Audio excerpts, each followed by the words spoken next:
रामः शत्रुघ्नं भरतं तथा श्रूयतामेतदाख्यानम्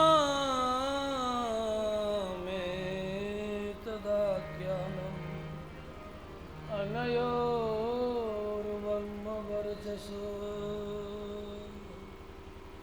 राजराजेश्वर श्री अयोध्यानाथ ने अपने छोटे भाइयों से कहा, कथा की सारी व्यवस्था, सुंदर व्यासपीठ, बितान तैयार करें। सब तैयार, लव कुश विराजमान हो गए और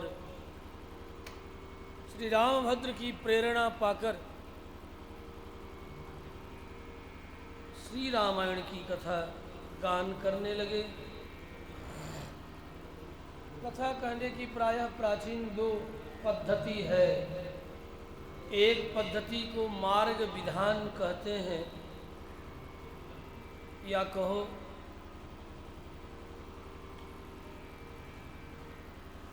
ऋषियों की शैली, और दूसरी शैली देसी। भिन्न भिन्न देशों की प्राकृत भाषा में गाए जाने वाली कथा देसी संज्ञा प्राप्त करती है। समस्त राष्ट्र में प्रसिद्ध भाषा का समासरण करके गाए जाने वाली कथा को मार्ग विधान अर्थात वर्तमान समय में संस्कृत या हिंदी में गाई जाने वाली कथा मार्ग विधान कथा है। लौकिक देसी भाषा में देसी लव और कुश, संस्कृत भाषा में अर्थात मूल मार्ग पद्धति से गान कर रहे हैं। लवकुश के द्वारा सुनाई जाने वाली कथा की भाषा संस्कृत थी।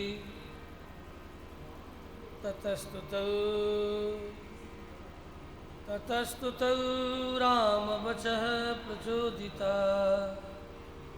गायतां मार्ग विधान संपदा। बड़ा ही सुंदर स्पष्ट उच्चारण लव कुश करते हैं। सुनते ही अर्थ का बोध इतनी सरलता से सुनाते हैं। विश्रुतार्थ अगायता अर्थात श्रवण करने मात्र से ही अर्थ का बोध होने लगे, वह उत्तम विधि है। तभी श्रवण करके विविध रस का अनुभव होता है। श्रोता समाज राम लक्ष्मण भरत शत्रुघ्न अपनी अपनी स्त्रियों के साथ, राम केवल अकेले हैं, बैठे हुए हैं। बार बार रोमांच हो रहा है। अंतःकरण में आनंद की तरंगे बार बार हिलोरे ले रही हैं।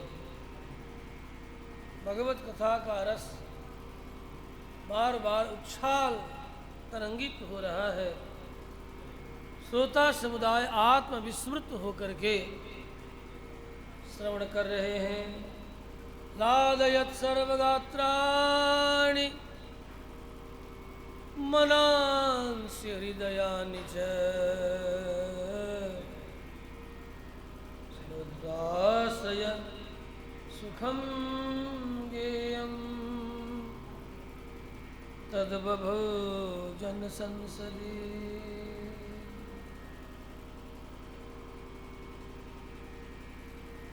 इस प्रसंग में एक बड़ी ही सुंदर और रोचक तथ्य प्रकट होता है। जिस समय कुश और लव कथा सुना रहे हैं, उस समय दो आसन लगे हुए थे राम जी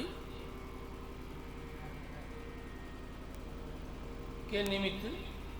एक पर तो स्वतः रामभद्र राज राजेंद्र अयोध्यानाथ विराजमान थे और दूसरे आसन पर कथाकार बंद विराजमान होकर के कथा सुना रहे थे। दो ये प्रधान आसन थे। राम जी को कथा का पूर्ण आनंद अपने सिंहासन पर बैठकर नहीं प्राप्त हो रहा था, क्योंकि कथा कहने वाले का मुखचंद्र ठीक ठीक निकट से दिखाई पड़े तो विशेष आनंद की प्राप्ति होती है। कथामृत का रसास्वादन करने वाले के लिए मुख दर्शन बहुत आवश्यक। मुख देखे बिना कथा भले ही सुन ले, पुण्य लाभ भी कर ले, ज्ञानार्जन भी हो जाए, जैसे आज टीवी पर हो ही रहा है ज्ञानार्जन। टीवी से जो कुछ भी हम प्राप्त कर रहे हैं क्या है? ज्ञानार्जन तो नहीं कहूँगा, वो केवल सूचना कहूँगा। सूचना, message. We only got message by TV and internet, anything. इन सब के द्वारा केवल हम सूचना प्राप्त कर रहे हैं, ज्ञान कहना ठीक नहीं।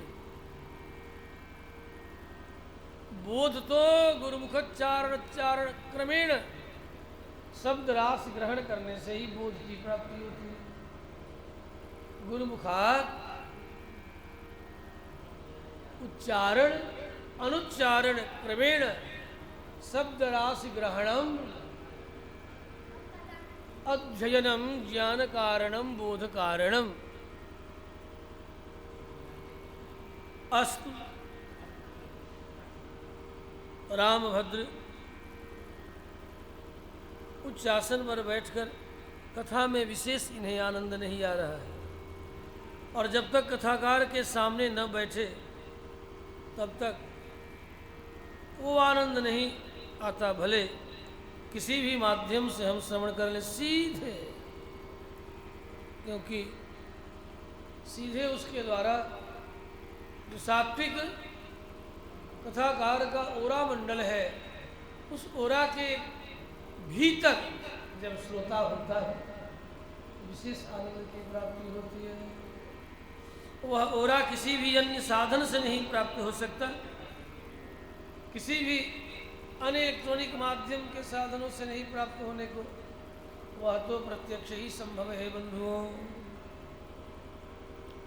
जैसे देखो, सीधे आपको सुंदरकांड लेकर के चलते हैं। सुंदरकांड में अशोक वाटिका में से हनुमान जी वृक्ष पर बैठ करके कथा सुना रहे हैं।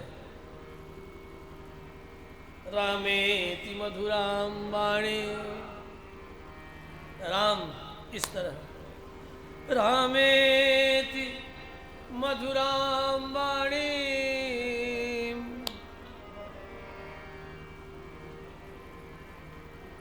मानसकार कहते हैं रामचंद्र गुण बरनय लागा,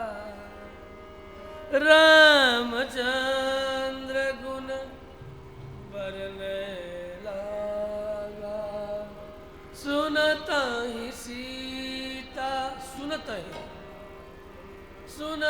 ही सीता कर दुख भागा,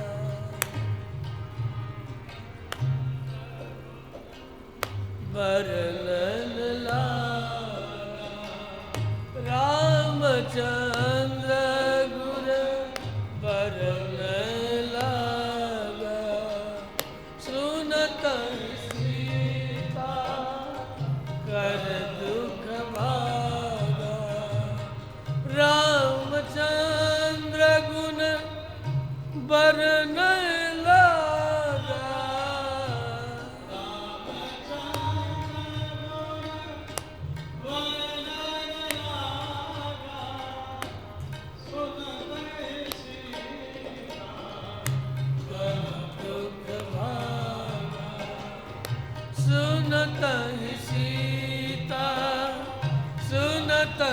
सीता, सुनत सीता कर दुख भागा।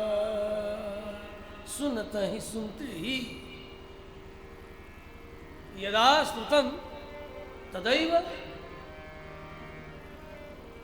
दुखानि अपगतानि, सुनते ही दुख, लेकिन टीवी पर सुनने से दुख नहीं जाने का। ठीक है, हम भी कहते हैं चैनलों पर कथा, चाहे वह यूट्यूब श्री विजय अपना हो, चाहे सुभारती हो, पहले दिशा और आस्था पर भी कुछ एक एपिसोड प्रसारित हो चुके हैं। श्री रामभद्र और दूसरों का भी करा चुका।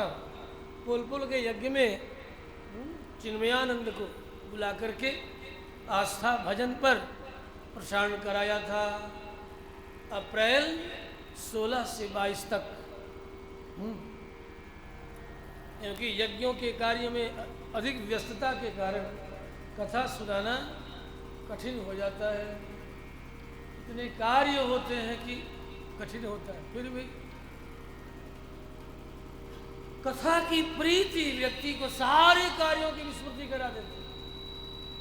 अभी बीटा के यज्ञ में सुभारती चैनल पर चला, और पुनः अगले माह मई में 19 मई से 27 मई तक पुनः संस्कार या सत्संग पर, या इसलिए कह रहा हूँ कि दोनों में होड़ है, हम ले ले।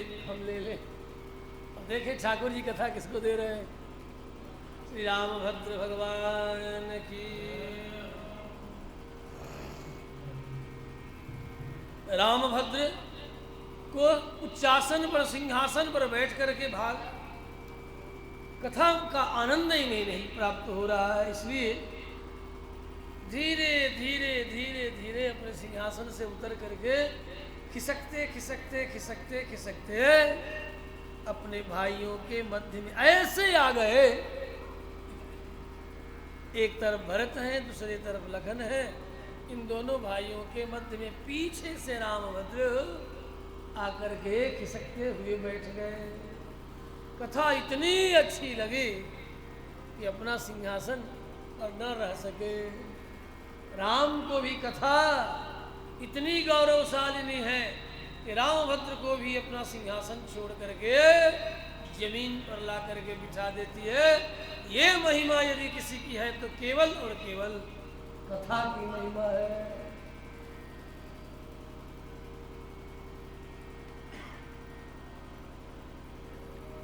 सचापि रामः परिषद गतः शनैः भूषया सक्तमना बभुआ।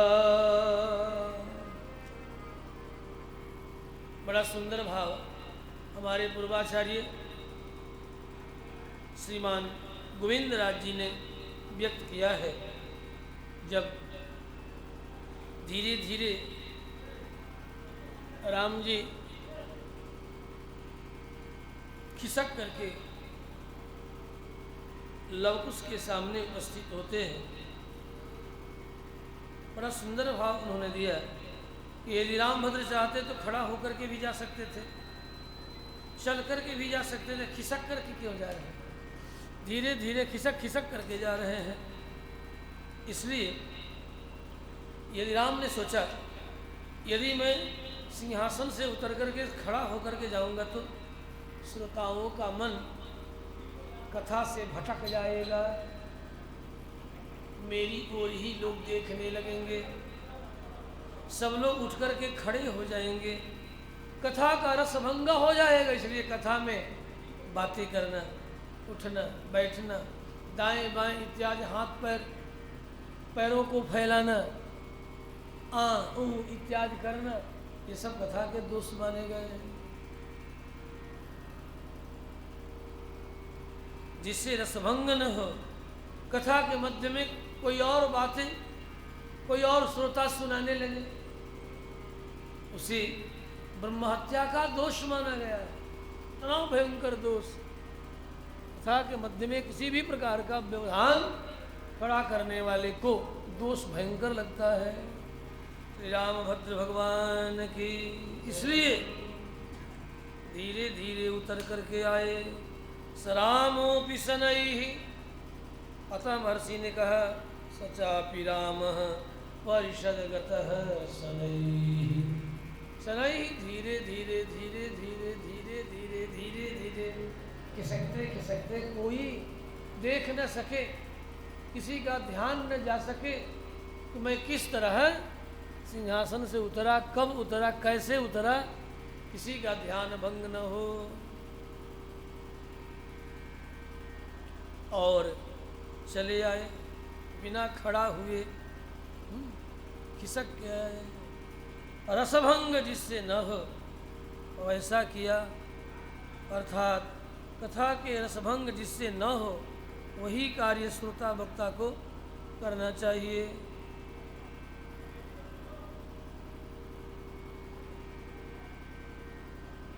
कहीं सुनने में हमें और अन्य श्रोताओं को व्यवधान न हो जाए, इसलिए भी, अथवा कथा में इतने आसक्त हो गए थे रामभद्र, गान श्रवण में आसक्त चित्त होने के कारण अपने भी तन में कोई हलचल न हो ऐसा मन कह रहा था। जब आसक्ति हो जाती है तो कुछ भी अच्छा नहीं लगता। स्वर जब सधने लगे, आनंद आने लगे,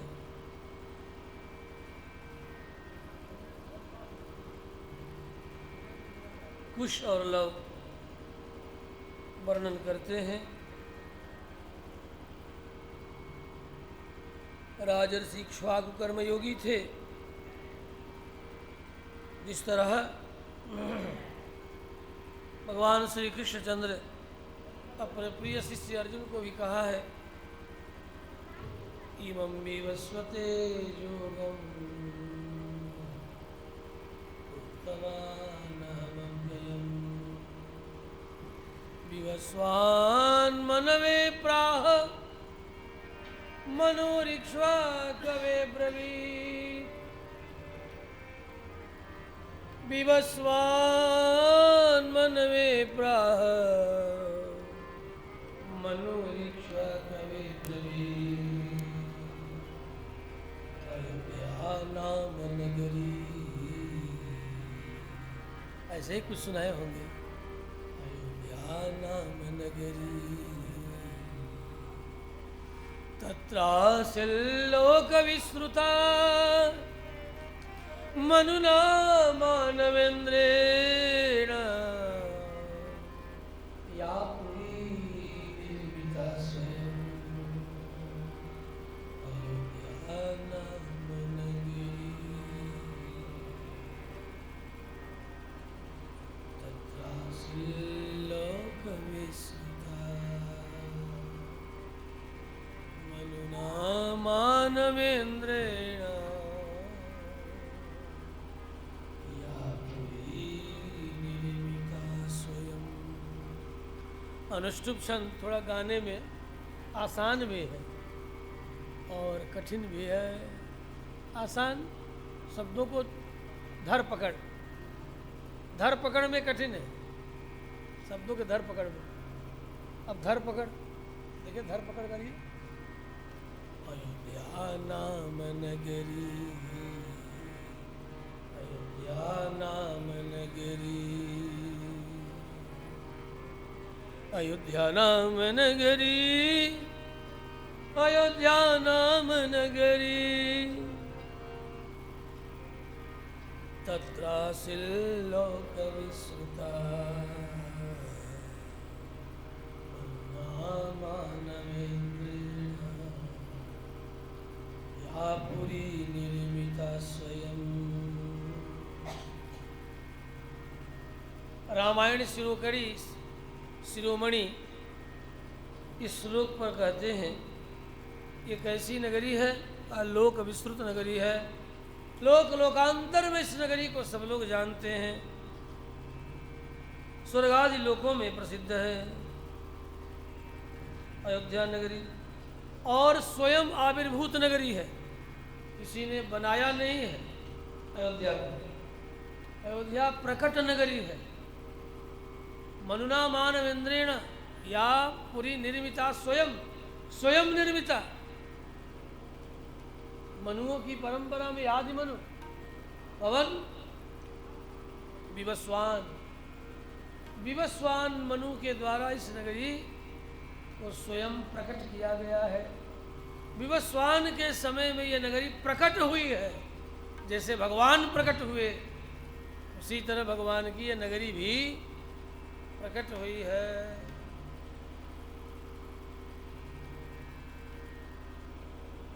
इसे किसी ने बनाया नहीं। या पुरी निर्मिता स्वयं, स्वयमेव निर्मिता, अपने आप बनी है। इसे बनाने मतलब स्वयंभू है। इस नगरी को बसाने वाला कोई नहीं है, स्वयं प्रकट हुई है। कहाँ से प्रकट हुई? कहा वैकुंठ से प्रकट हुई है। इसलिए गा रहे हैं लव कुश जी, मनुना मानवेंद्रेण या पुरी निर्मिता स्वयं, मनुना मानवेंद्रेण या पुरी निर्मिता स्वयं, या पुरी निर्मिता स्वयं। अयोध्या नाम नगरी तत्रासि लोक विश्रुता, मनुना मानवेंद्रेण या पुरी निर्मिता स्वयं, या पुरी निर्मिता स्वयं, या पुरी निर्मिता स्वयं। अयोध्या नाम नगरी, अयोध्या नाम नगरी, या नाम नगरी, या नाम नगरी, या नाम नगरी। अयोध्या नाम नगरी हो भैया, नगरी तत्रासि लोक विश्रुता, मनुना मानवेंद्रेण, मनुना मानवेंद्रेण या पुरी निर्मिता स्वयं, या पुरी निर्मिता स्वयं, या पुरी निर्मिता स्वयं।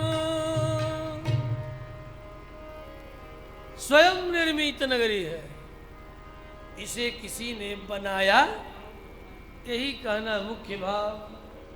किसी ने ईंटा गारा, छड़, सीमेंट, मिट्टी डाल डाल के, पोत पोत करके, छोप छोप करके, रख रख करके, चिनाई कर करके नहीं बनाया है। तो फिर कैसे बनी है? स्वयं निर्मिता।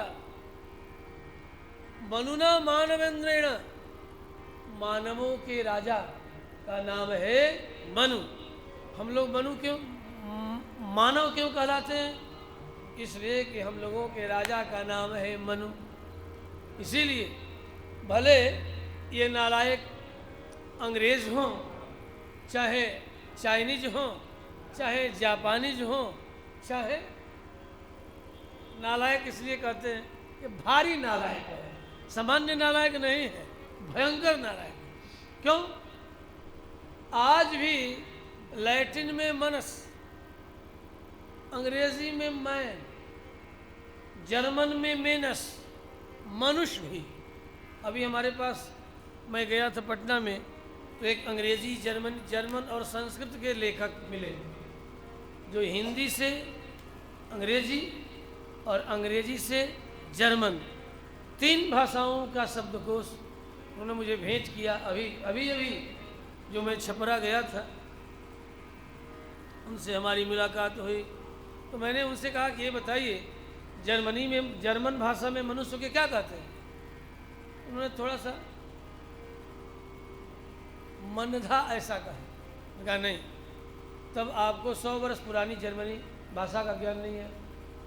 100 वर्ष पुराने जर्मनी भाषा में मनुष्य को मेनस कहते थे। मेनस शब्द का मूल मनुष्य है, मनुष्य, और मनुष्य शब्द हमारा संस्कृत का है। संस्कृत में मनुष्य का मूल है मनुष्य, और मनुष्य श्यई प्रत्यय करके मनुष्य बना है, और अण प्रत्यय करके मानव बना है। मानव, मनुष्य मानव बना। मनुष्य शब्द का मूल है मनुष्य।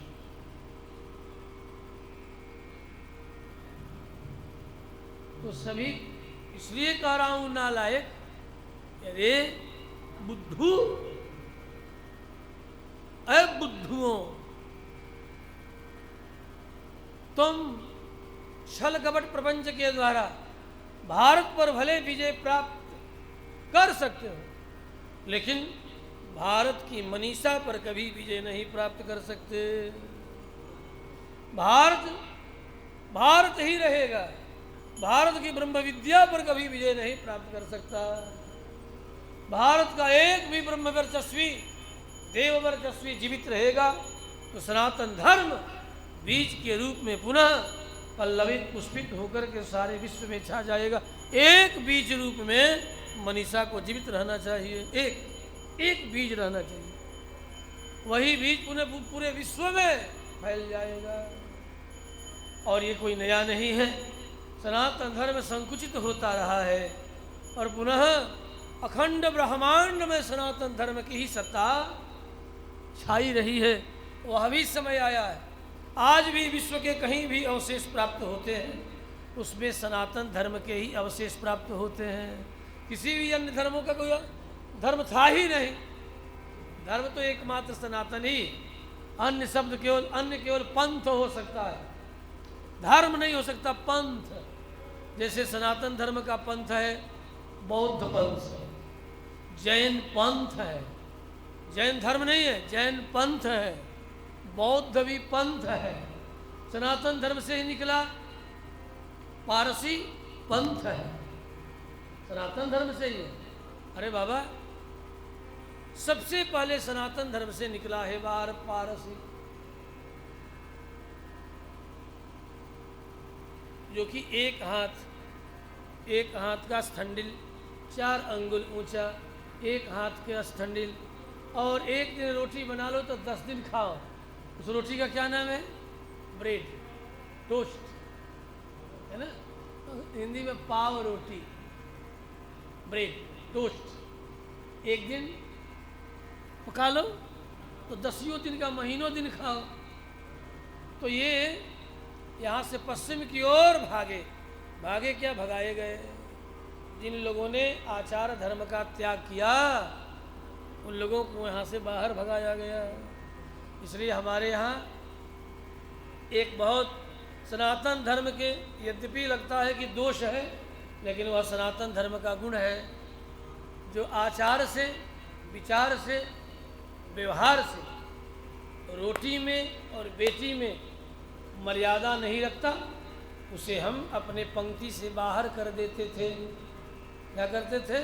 लोक भाषा में जात से बहिष्कृत कर देते थे, कुजात छांट देते थे।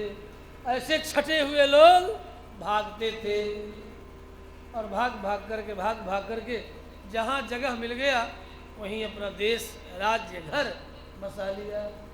यही हुआ है। एतत् देश प्रसूतस्य सकाशात् अगर जन्मना, सारे मनुष्यों की आदि जन्मभूमि भारतवर्ष, और भारतवर्ष में भी काश्मीर, काश्मीर में भी पामीर, पामीर में भी देविका नदी, देविका नदी के तट पर ही सबसे पहले ब्रह्मलोक से, अर्थात ब्रह्मा के लोक से, ब्रह्मा की आज्ञा से कौन आए हैं? मनु आए हैं शतरूपा के साथ। कहाँ से आए हैं? ब्रह्मलोक से आए हैं। हम मानवों की उत्पत्ति भूलोक की नहीं है, हम मनुष्य है, भूलोक के प्राणी ही नहीं है। अरे तुम और क्या कहोगे? सारे मनुष्यों की बात करता हूँ, मनुष्य भूलोक का प्राणी नहीं है। हम मनुष्य सबसे पहले जन्म लिए हैं कहाँ? ब्रह्मलोक में। और ब्रह्मलोक में हमारा जो शरीर था वह तेजोमय था, वैद्युत शरीर था। जिस देश में रहोगे वहाँ का रंग रूप मिल जाता है। भूलोक में आए तो यहाँ मिट्टी भरते भरते भरते बहुत मिट्टी भर गई। इस शरीर में इतनी जो मिट्टी, इतना भरने के बाद भी पता है शरीर में मिट्टी का भाग कितना है? मिट्टी केवल मुश्किल से 27-28% है। इतनी मिट्टी शरीर में भर गई है, तब भी शरीर में मात्र 27-28% आपके शरीर में मिट्टी है। शेष क्या है?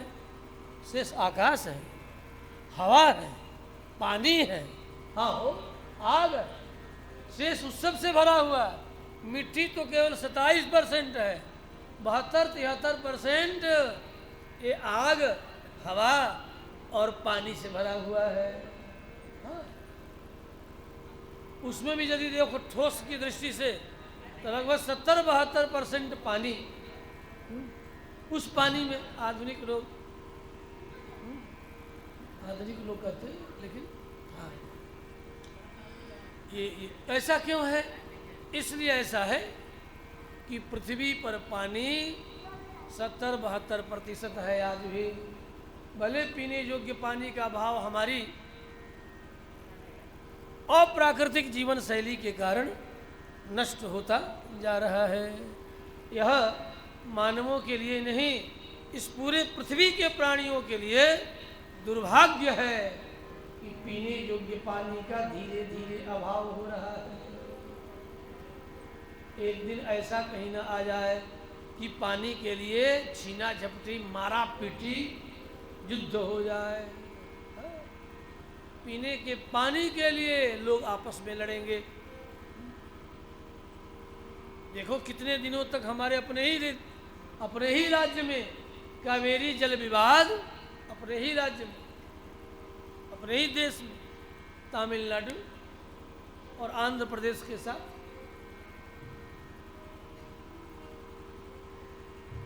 कावेरी जल विवाद अभी तक शांत नहीं हुआ है। बीच में कुछ समाधान हुआ, हमें इतना पानी तो हमें इतना पानी। अभी भारत के बंटवारे से पहले पाकिस्तान को जो हम सिंध का जल दे रहे हैं, आज भी एक अलग ही ट्रीटी है, साइन किया गया है, जल आपको देना पड़ रहा है।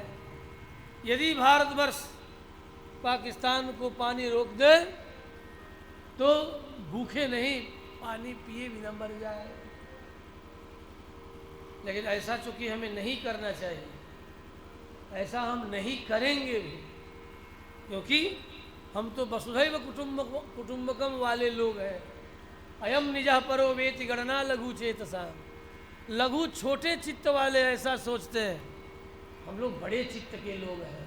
हाँ, कितना भी मार खाएंगे फिर भी देखो हमारे यहाँ के ऋषि लोग, जल में बहता जा रहा है बिच्छू, बार बार डंक लगा रहा है, फिर भी बाबा बिच्छू को बचाने में लगे। ये कथा कहानी थोड़ी प्राचीन थी, मुझे भी ये बात जचती थी, लेकिन अब नहीं जचती है। हाँ, एक बार डंक मारे तो ठीक है, चलो बचा दो, 2 बार मारे तब भी कष्ट सहन करके बचा लो, तीसरे बार भी बचाए जाने पर डंक लगाता है तो उसके डंक को तोड़ दो, काट दो। हाँ, यदि तुम डंक नहीं काटोगे तो बचाए जाने के बाद तेरे घर में ही अपना घर बनाएगा, फिर तो इतना डंक मारेगा कि तुझे ही बेघर कर देगा। आज यही हो रहा है।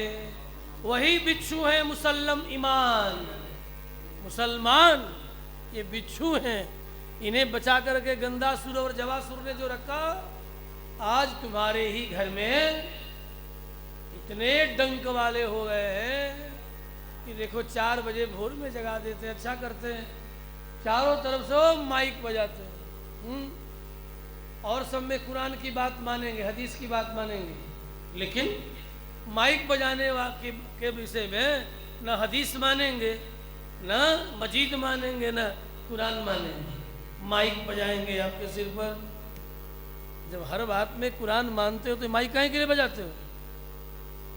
और हमारे यहाँ तो ध्वनि विस्तारक यंत्र आज से 1000-1500 वर्ष पहले से अभी भी हमारे ऐसे राजस्थान में घर बने हैं कि यहाँ पर मैं धीरे साए साए बोलूँगा तो आधे किलोमीटर दूर तेज आवाज़ सुनाई पड़ेगी। ऐसे घरों का निर्माण किया गया है, इसमें स्वतः दुनिया आपस में लड़कर के विस्तार को प्राप्त करती और आधिक्य को प्राप्त करती है। अभी भी लोग जाते हैं दर्शन करने के लिए। हमारी भी इच्छा है कि एक बार मैं जाकर के देखा हूँ। एक छोटा सा वहाँ एक होल है, उसी होल में बोलना है। उधर अपने लोगों को छोड़ दो, जाओ वहाँ सुनो। यहाँ बोलेंगे और वहाँ खूब तेज तेज सुनाई पड़ता है। आज जो महल है उसको संरक्षित किया गया है।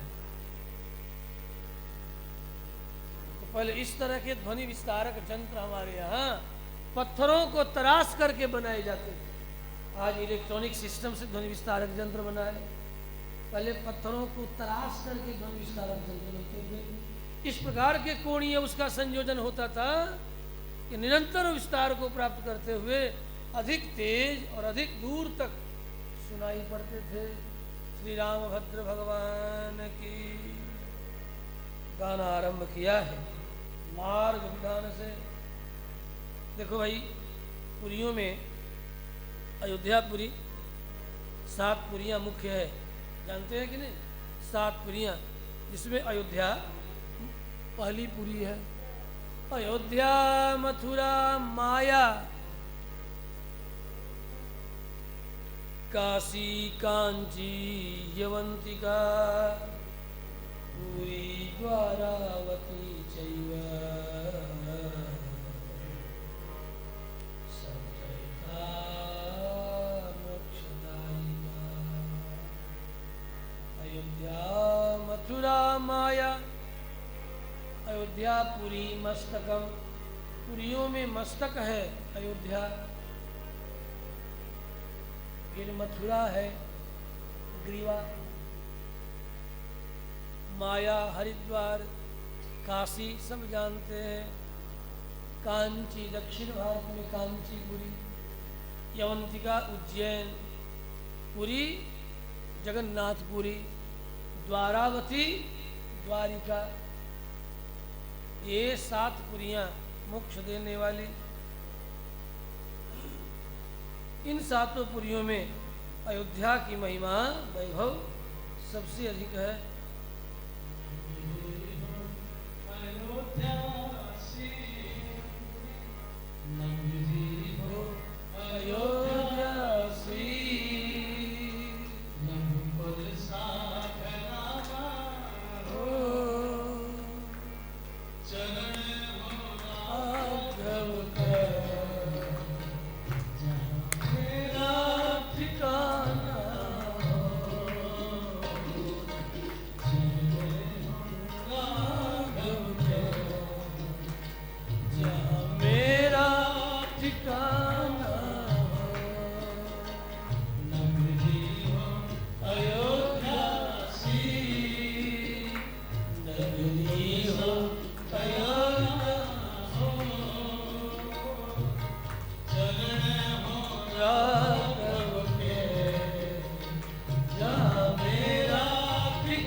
सरजू का किनारा हो, निर्मल जल धारा हो,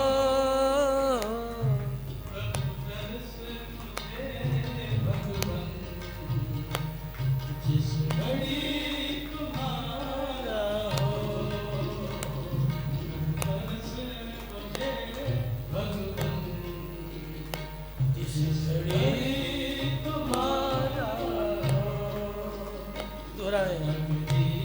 दोबारा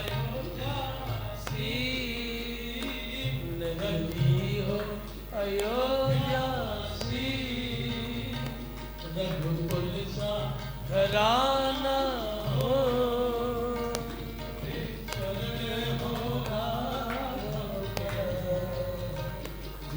मेरा ठिकाना हो, मेरा जहाँ मेरा ठिकाना।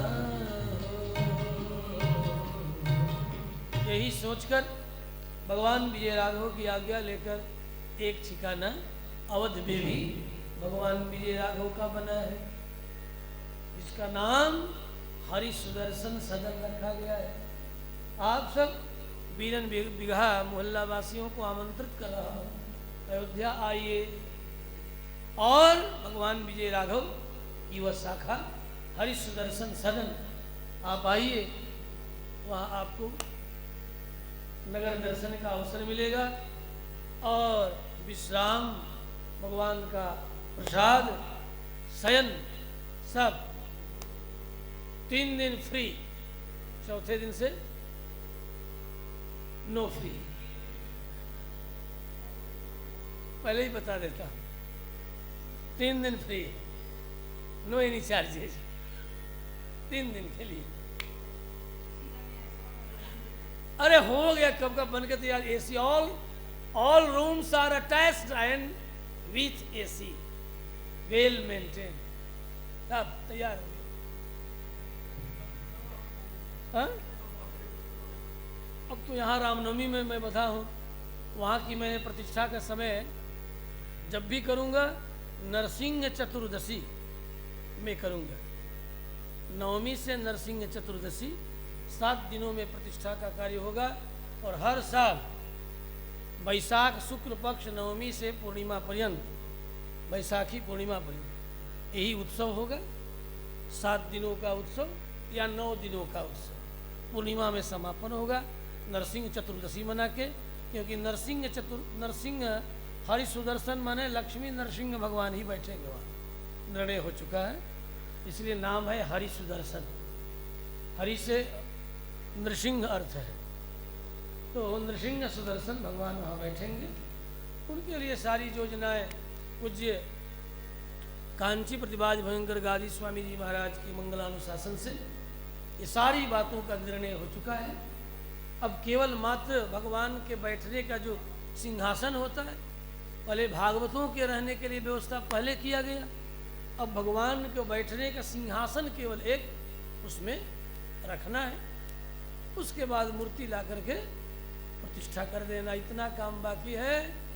नहीं तो ग्रेनाइट से लेकर के क्या कहते हैं टाइल्स, सारे कार्य समाप्त हो चुके हैं। रंगाई भी एक बार हो चुका है फर्स्ट, अब लास्ट इतना तैयार करके रंगाई करके प्रतिष्ठा कर देना है। भगवान विजय राघव को भी कहा हूँ कि आपका घर है, आपको तो चलना पड़ेगा, देखो क्या करते, चलते हैं कि नहीं चलते, इनको भी ले चलना। तो मैंने चर्चा किया कि ठाकुर जी को भी वहाँ ले चलना है देखने के लिए कि अपना घर देखा, बहुत दिनों से यहाँ पड़े हैं, 30-35 बरस हो गया, 14 बरस पहले लौट गए थे, तो कम से कम अपने घर चल करके देखा। अब देखें वो क्या कहते हैं, आचार्य की आज्ञा होगी तो चलेंगे गाड़ी से और फिर अपना सब कुछ कर करा के फिर आ जाएंगे। हाँ, ये भी चलेंगे प्रतिष्ठा में, पर ये तो रहेंगे पुनः लौट के यहीं आएंगे, लेकिन अपना एक प्रतिरूप वहाँ इनका विराजमान होगा। श्री राम भद्र भगवान की 7 पुरियों में अयोध्या बड़ी ही दिव्यपुरी है। अयोध्या के संबंध में महर्षि लिख रहे हैं, यथा मनोरमा तेजा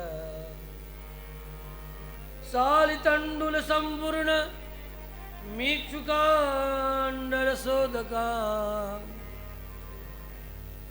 तस्याम पुरियाम अयोध्यायां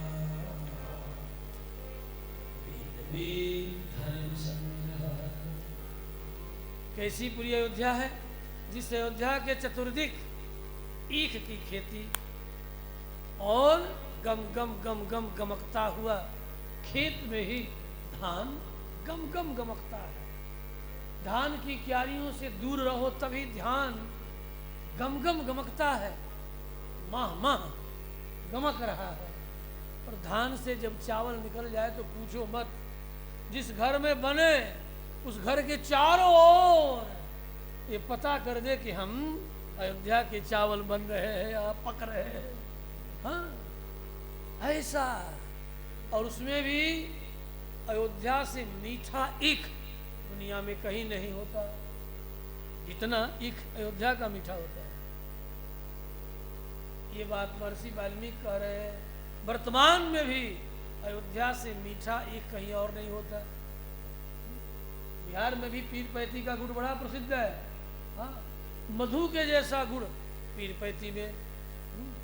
आप लोगों को तो खिलाएं एक बार, मधु के जैसा गुड़ उन लोगों ने बना के दिया, एकदम मधु जैसा, लर लर लर लर, हाँ, धारदार गुड़। उसकी आयु भी बहुत है। मैं तो वहाँ चातुर्मास किया हूँ 2007 में, आप तो गए थे। 2007 का चातुर्मास पीर पैती जगदीशपुर, जहाँ पर भक्तों के द्वारा बनाया गया आश्रम भी है। श्री रामभद्र भगवान की। ये मत जानना कि विजय राघव भगवान की और शाखा ने, इतनी इनकी शाखाएं हैं, बहुत शाखा इनकी हमने खड़ा किया है। पलामू जिला में 2 शाखा और खड़ा किया हूँ, जहाँ के महात्मा पीछे रह रहे हैं, केवल उनके लिए 2। एक 13 कट्ठा में 4 दीवारी देके पूज्य गुरुदेव की मूर्ति स्थापना करके मंदिर बना के भी पिछले चातुर्मास में, 20 वाले चातुर्मास में, चारों तरफ से 4 दीवारी, इस गेट से भी विशाल गेट, 2-2 गेट, 4 दीवारी, बीच में 30 बाई 30 फीट का पक्का 3 मंजिल यज्ञशाला, और मेरे रहने के लिए 2 अटैच्ड रूम, वेल मेंटेन, चारों तरफ से 4 दीवारी के साथ, जहाँ पर ये महात्मा बलराम देशिक जी निवास करते थे, अभी आए हुए हैं रामनवमी में। दूसरा, पुनः स्वामी जी 2 बार जहाँ रह चुके हैं पंसा, पंसा में भी 4 माह के भीतर लगभग 50 लाख का स्थायी काम करा करके वहाँ भी एक अपनी शाखा, भगवान विजय राघव की एक शाखा वहाँ भी स्थापित कर दिया।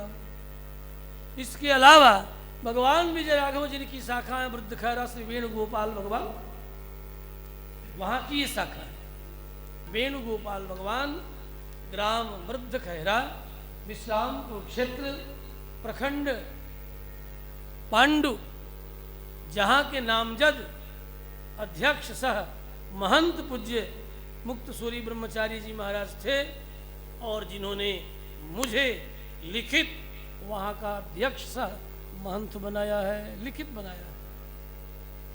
इसके अलावा और जहाँ केवल यज्ञशाला है पूज्य गुरुदेव के द्वारा निर्मित, भगवान विजय राघव के नाम से ही 12 बीघा जमीन गंगा के किनारे सिन्हा में,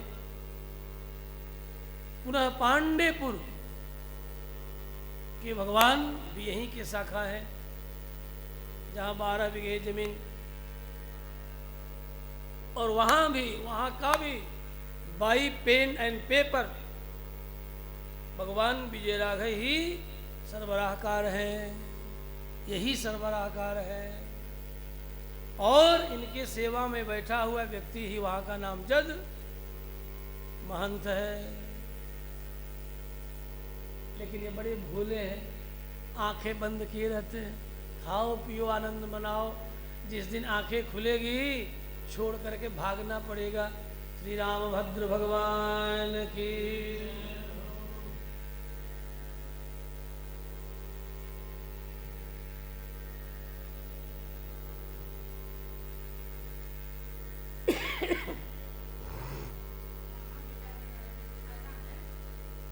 इमं विवस्वते जोगम। अयोध्यापुरी का वर्णन।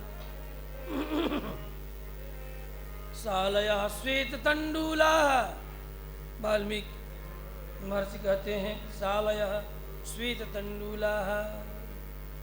अयोध्या जी का जल तो इतना मधुर, मानो इक्षु रस हो, गन्ने का रस हो, श्वेत सुगंधित चावल और अति मीठा गन्ने का रस, इन दोनों का बड़ा सुंदर योग है।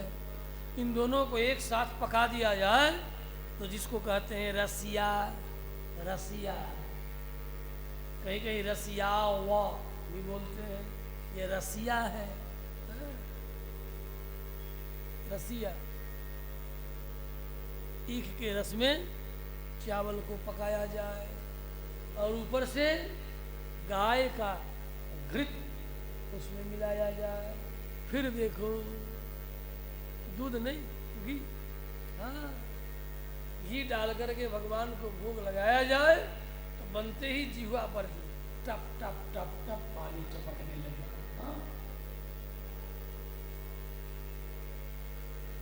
ऐसी पूरी अयोध्या में चक्रवर्ती सम्राट दशरथ रहा करते थे। लव कुश वर्णन आरंभ किए हैं। तस्यापुर्याम अयोध्यायाम वेदवीत सर्व संग्रह। और बड़े ही धर्मज्ञ हैं। इक्ष्वाकु वंश के अतिरथी योद्धा में धर्मपरायण, प्रजा को अपने वश में रखने वाले, सबको प्रिय, महर्षि के समान जिनकी जसकीर्ति और प्रतिष्ठा जगत में है। स्वर्ग आदि लोकों में भी विमान पर बैठ करके जब जाते तो इंद्र भी अपना राज्य सिंहासन छोड़ करके महर्षि कल्प दशरथ चक्रवर्ती नरेंद्र का स्वागत किया करते थे। बड़े इनके अनेक मित्रों से सुसज्जित हैं। धनईश संचयस्यान्य ही, धन तो इतना है कि दशरथ धन सुनी धन दल जाहि।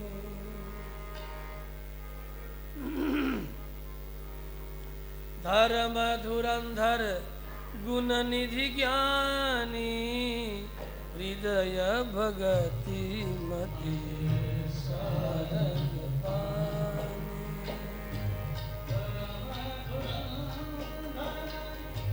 गुण निधि ज्ञानी, हृदय भगति मति सारंग पानी। अवधपुरी रघु कुल मनि राघु, कुल मुनि राघु, वेद विदित तेहि दशरथ नामु।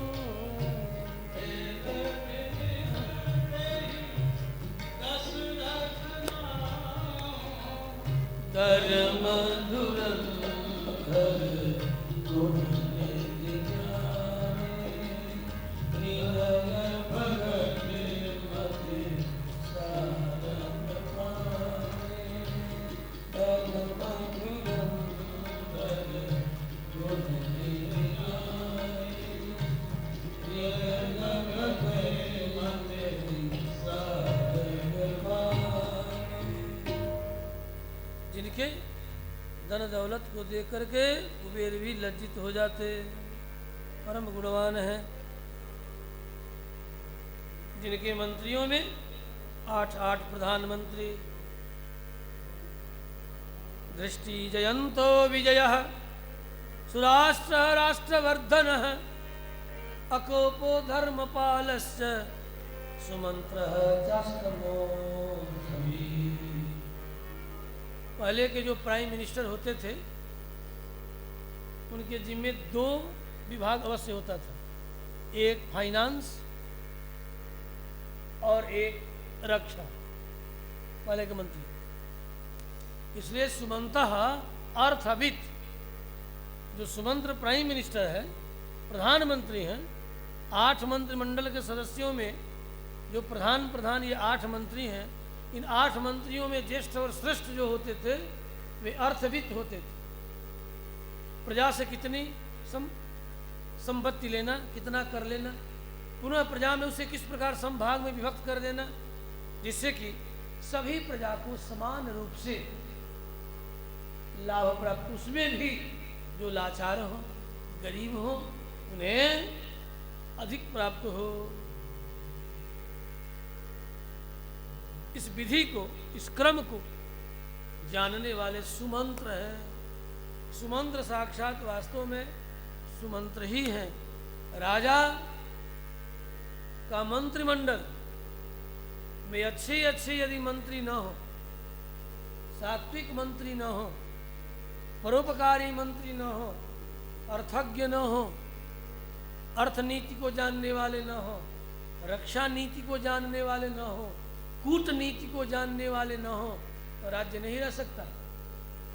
सुमंत्र अर्थनीति में भी पारंगत है, रक्षा नीति में भी पारंगत है, और कूटनीति में भी पारंगत है। कूटनीति क्या है? करूंगा कुछ और, परिणाम कुछ और दिखाई पड़ेगा।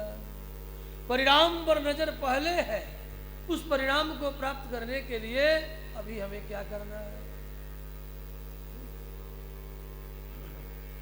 उसी का नाम है कूटनीति। स्थिर नीति, जिस नीति पर कदम डालने के बाद परिणाम ही सामने आएगा।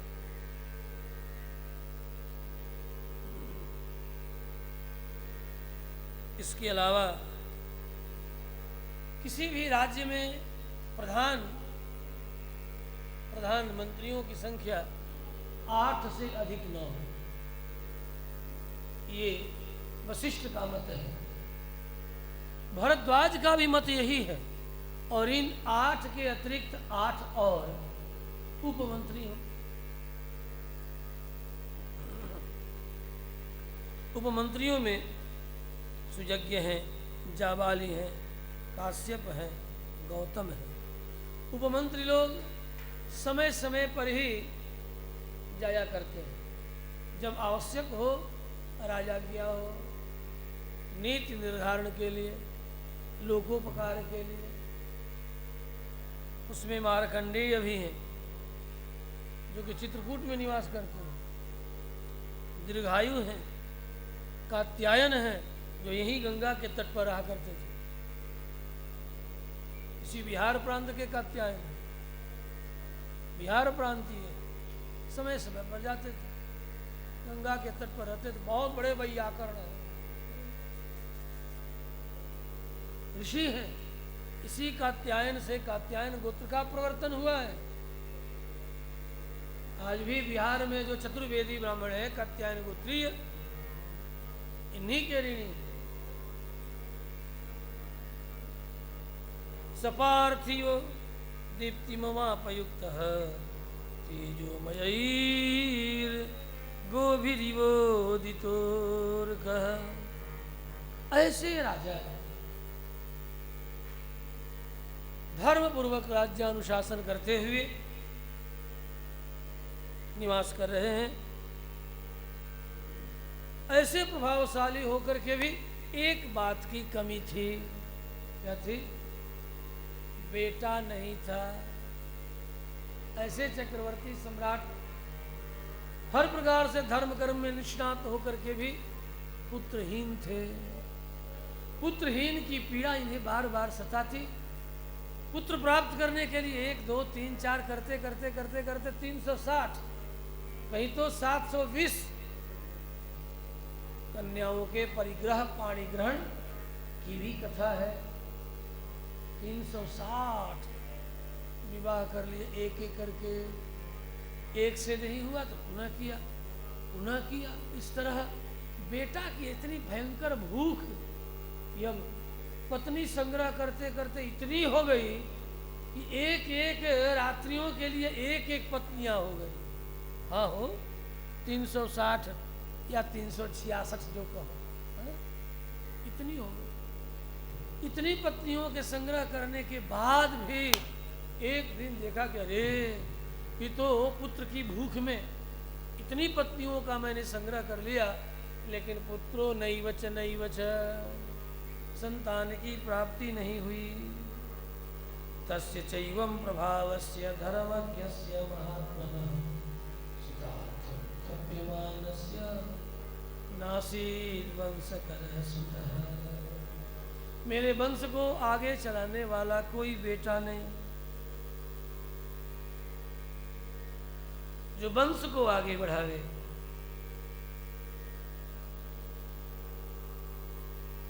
ऐसा कोई पुत्र नहीं। अन्यथा नाद पुत्र तो अनेक। चक्रवर्ती नरेंद्र पढ़े लिखे, गुरुकुल से आने के बाद बहुत से लोगों को पढ़ाया है। ऐसे खाली तो राजा लोग बैठे रहते थे।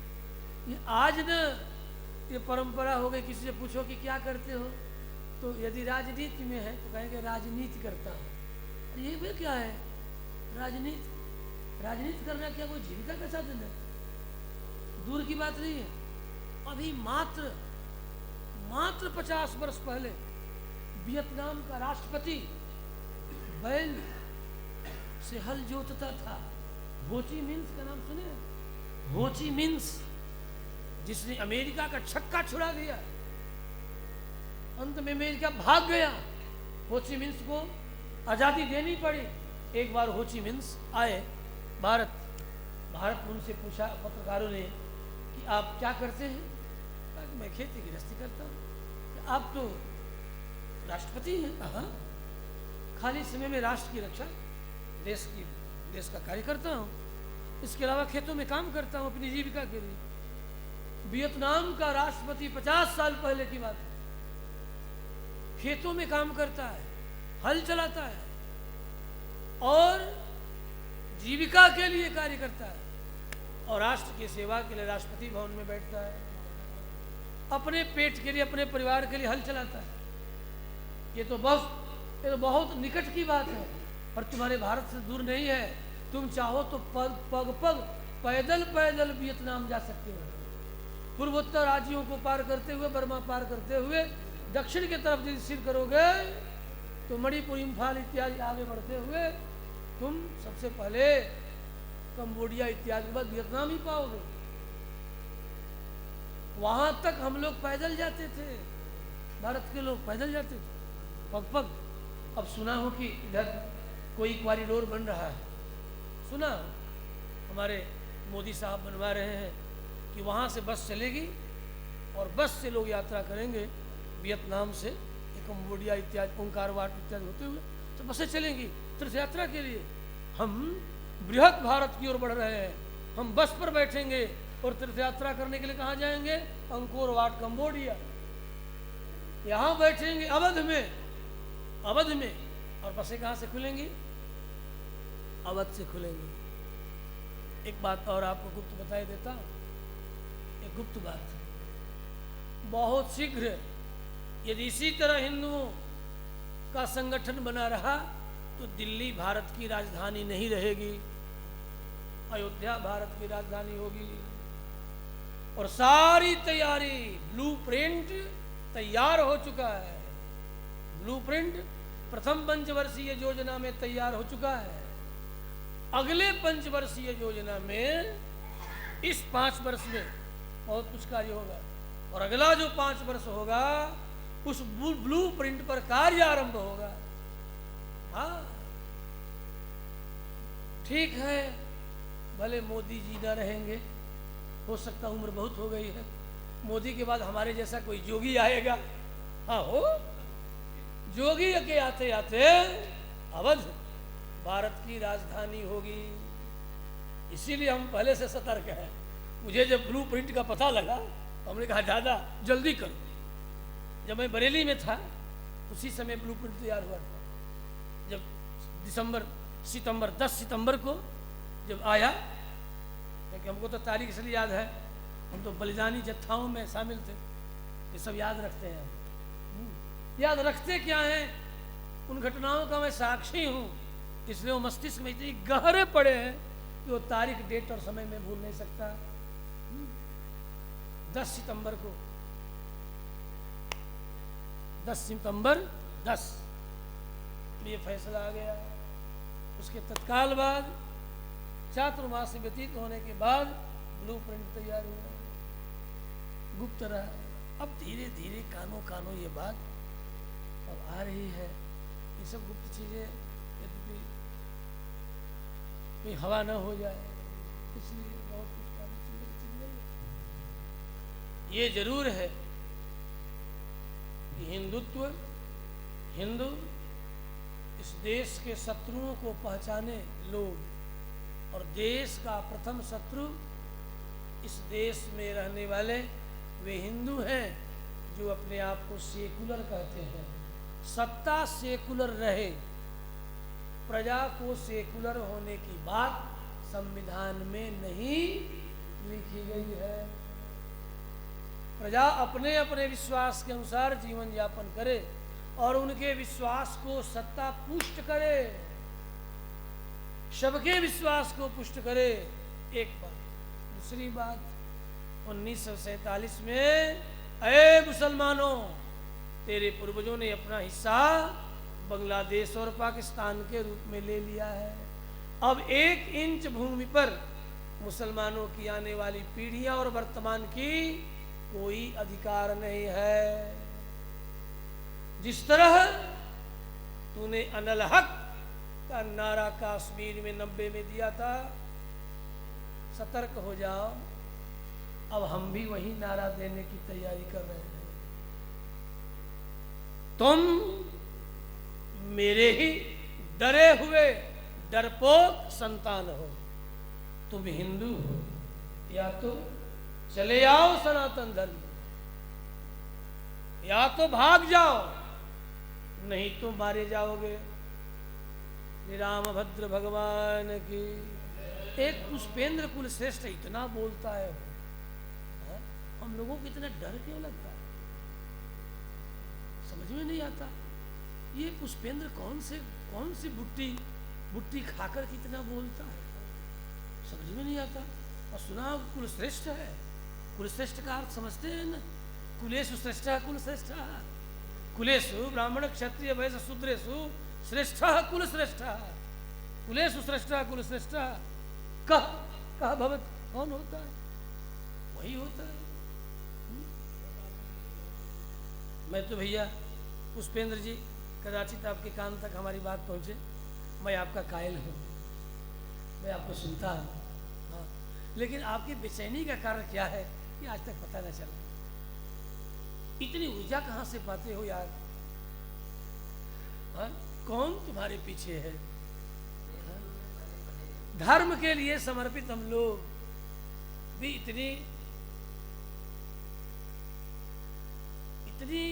इतना हठ पूर्वक कोई बात नहीं कर पाते, क्या कारण है? तुम इतना कैसे बोल लेते हो यार, कुछ आशीर्वाद दो ना, कि हम भी तुम्हारे जैसे बोले, कुछ करे। श्री रामभद्र भगवान की जय। पुत्रहीनता की बीमारी बहुत बड़ी बीमारी होती है, और गृहस्थ को बेटा न हो तो, पुत्र न हो तो रोता रहता है। नासिद वंश करह सुतः, वंश को चलाने वाला कोई नहीं। एक दिन बड़े दुखी हुए, मानसकार ने उनके कष्ट को लिखा, देखा। एक बार भूपति मान भय गलानी मोरे सुतना,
भयहारी विदित भगत भयहारी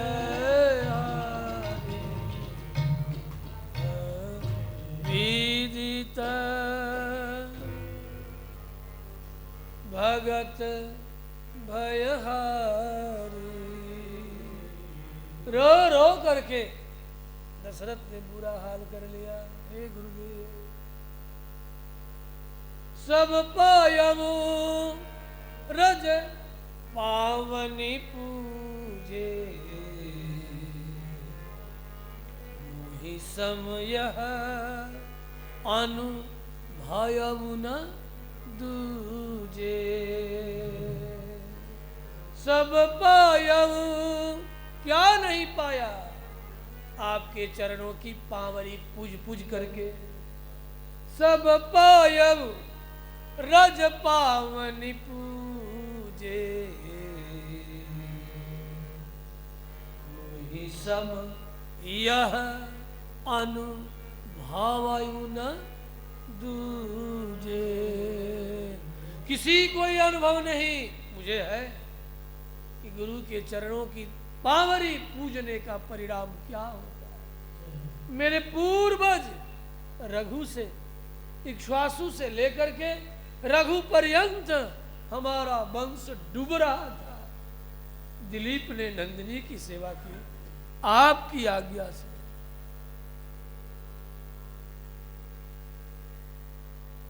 मेरा वंश जल करके भस्म हो गया था, आपकी कृपा से तर गया। सगर पुत्र क्या नहीं पाया? इक्ष्वाकु वंश सब पाया है, और मेरा अनुभव पक्का अनुभव है। लेकिन बात क्या है गुरुदेव, दिन रात आपके साथ हूं मैं, फिर वंश को आगे बढ़ाने वाला एक पुत्र नहीं। आज वशिष्ठ की आंखें भी भर गई, मुस्कुरा के आंखें भरी हो फिर भी मुस्कुरा रहे। वत्स दशरथ, एकांतिक चर्चा है, इसलिए बेटा काके पुकार रहे। बेटा, राजा नहीं, बेटा दशरथ, अतिशय स्नेह से देख, आज तक अभी तूने इस तरह आंखों में अश्रु लेकर के कभी निवेदन किया नहीं ना? कहा नहीं, किया क्यों नहीं? तू तो बस पत्नी संग्रह करने में ही लगा रहा। मुझे कोई गिला नहीं, कोई शिकवा नहीं। देख, तुम्हें पुत्र प्राप्ति का समय अब आया है, अब तक समय ही नहीं आया था, इसलिए मैं भी मौन था।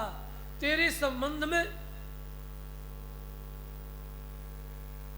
एक कथा प्रसिद्ध है, तुम्हें तेरे मंत्री सुमंत्र कह करके सुनाएंगे। इसलिए गुरुदेव वशिष्ठ ने बहुत प्रकार से समझाया, और सुन, धीरज धर, धीरज धरहु तो उतरहु पारा। धैर्य करोगे, धैर्य धारण करोगे, पार लग जाओगे। जैसे अब तक तेरा वंश पार पाया है वैसे धरहु धीर होई सुतचारी। एक मांगने आया है, चार चार बेटा हो, लेकिन धैर्य धारण करो। कहा गुरुदेव आप जो कहें, मैंने प्रजा के लालन पालन में कभी कोई कमी नहीं की।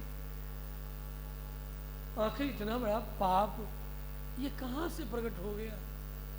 60 चौकड़ी व्यतीत राज्य करते गुजर गए, आज तक पुत्र की प्राप्ति नहीं। मम लालप्यमानस्य सुतार्थम नास्ति वै सुखम। इतना सब करते हुए भी शिष्ट ने कहा, सुनो, तुम्हें अश्वमेध करना होगा कि पुत्र प्राप्ति में जो कुछ भी पाप है वो जलकर के भस्म हो जाए। एक यज्ञ करना होगा, और यज्ञ अश्वमेध कहलाएगा। फिर उसी अश्वमेध यज्ञ में ऋषि श्रृंग को बुलाना होगा।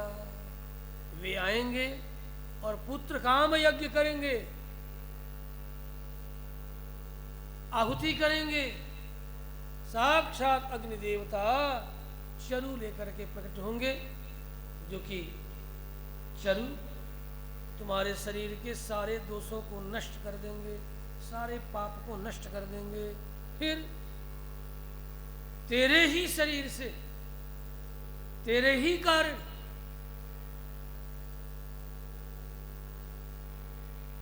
तुम्हारी प्रधान रानियां सगर्भा होंगी और 4 संतान एक साथ जन्म देंगी। इसलिए अब बहुत मत रो। यदि तू बहुत रोएगा तो मुझे भी रोना पड़ेगा। मैंने बहुत कुछ देखा है इक्ष्वाकु वंश में, तेरे जैसा आज तक कोई मेरा शिष्य नहीं हुआ। थे तो एक से एक बढ़ कर के। तेरे वंश में ऐसे भी हुए जिन्हें गलतियों के कारण देश निकाले की भी सजा देनी पड़ी, साफ भी देना पड़ा कलमास्पाद को। लेकिन तेरे जैसा एक भी तेरे वंश में आज तक उत्पन्न नहीं हुए। इसलिए तो बहुत चिंता मत कर।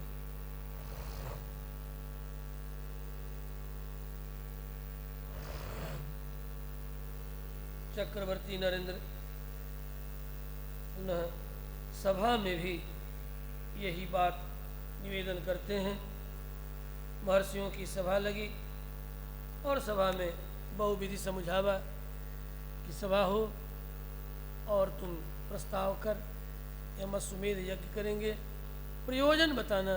लोग पूछें मुनिगण तो पुत्र प्राप्ति है। सभा हुई और बड़े भाव से करुण विलाप करते हुए दशरथ ने कहा है कि हे ब्रह्मर्षियों, आप सबकी कृपा से किसी वस्तु की कमी नहीं।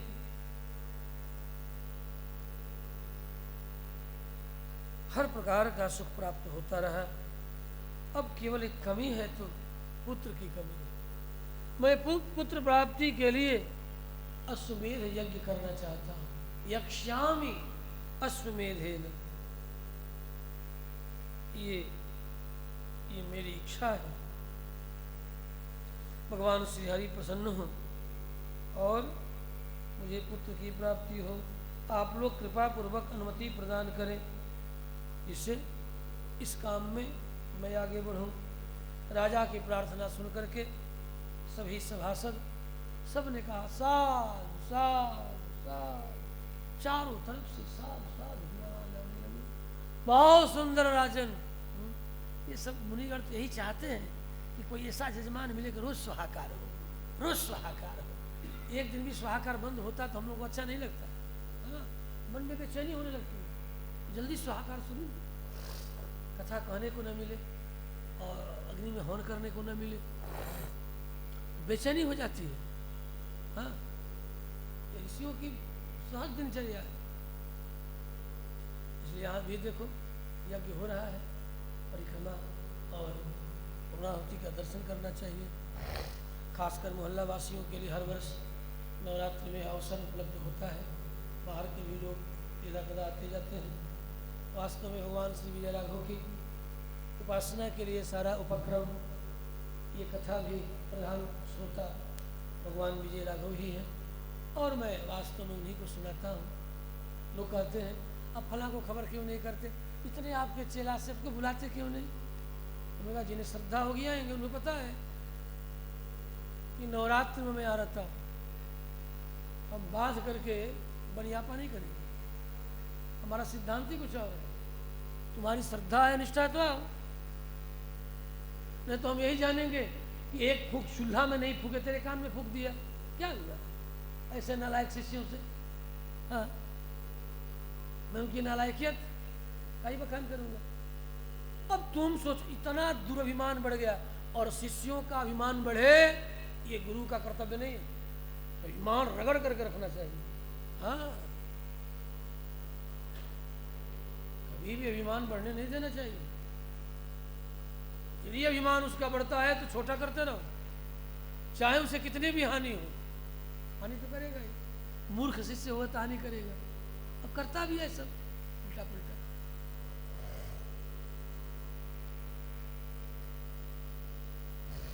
श्री कृष्णचंद्र भगवान की, रामभद्र भगवान की जय। तो सबने साधु साधु की। तथा साध्वीति तदवाक्यम ब्रह्मणा प्रत्यपूजयन्। तानपुरा जरा तेज कीजिए, तानपुरा मेरे कान तो। वशिष्ठ प्रमुखा हसने पार्थिवस्य मुखी। अश्वमेध की चर्चा सुनकर के सभी ऋषियों का कंठ केका के तरह केकने लगा। इतने आनंदित हुए, वाह राजन, धन्य हो, साधु साधु साधु।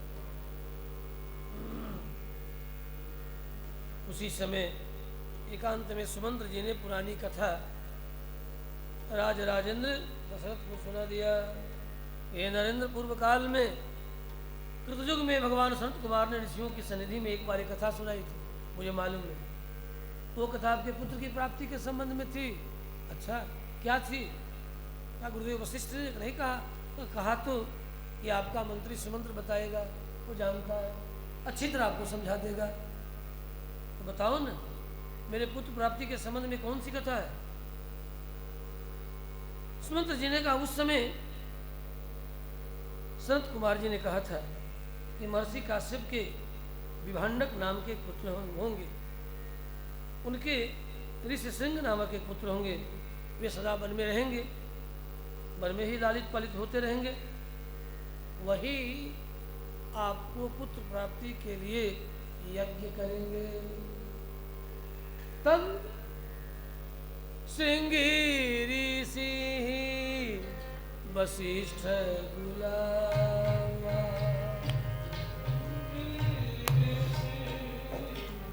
वशिष्ठ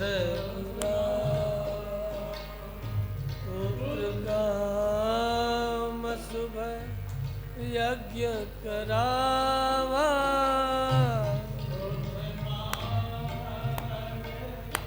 यज्ञ करावा पुत्र काम शुभ यज्ञ करावा।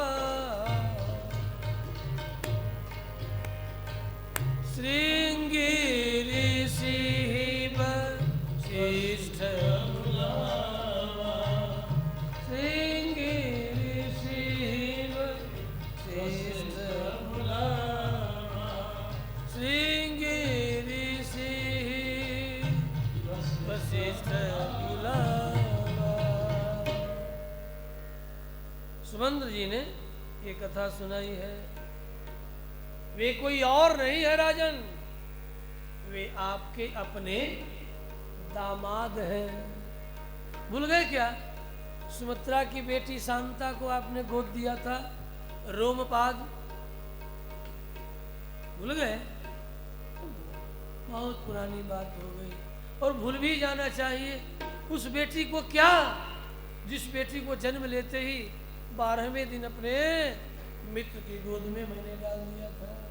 उसी दिन मैं भूल गया था सुमंत्र मित्र, मेरी कोई बेटी भी थी। भूल जाना ही अच्छा है। यदि आज भी अपनी बेटी पर मैं अधिकार करूं तो ये मैत्री नहीं होगी, क्योंकि मैंने प्रतिज्ञा की थी अपने मित्र रोमपाद से। यदि मेरी प्रथम संतान जब होगी, अरे मित्र, मैं तुझे समर्पित कर दूंगा, क्योंकि राज ज्योतिषियों ने तुझे कहा है कि तू पुत्रहीन होगा। बेटा हो चाहे बेटी, उसे मैं दे दूंगा, ले लेना। तो हे मित्र, जिसे मैंने पहले ही दान कर दिया है, उस पर अधिकार करना हम सूर्यवंशियों का ये कर्तव्य नहीं है, रीति नहीं है। पर ठीक है, फिर भी है तो ऋषि श्रृंग आपके दामाद ही।